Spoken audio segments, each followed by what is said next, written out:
A programot tanítás és gyakorlás képezte. A diákoknak idén először konzultációra is lehetőségük volt. A szervező szerint egy-egy ilyen típusú oktatásnak bizonyos szempontból nagyobb az effektivitása, mint az iskolában zajló tanításnak, amely egyfajta sztereotípia szerint történik.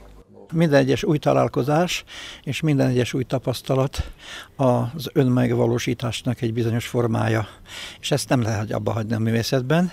Ugyanúgy nem lehet egy előadóestet, egy hangversenyt egyformán eljátszani, mindig kell valami belső inspiráció, valami motiváció, mert az ember napról napra változik.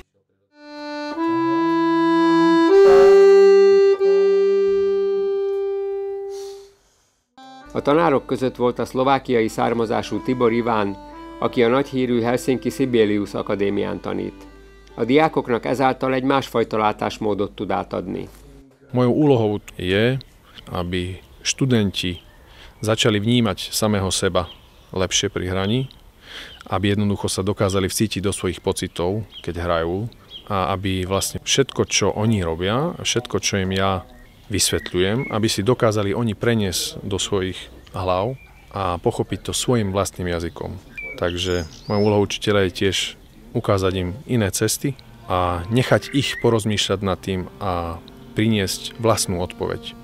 Az 5 napos rendezvény zárókoncerttel ért véget a harmonika mesterkurzusnak helyet biztosító Éden panzióban.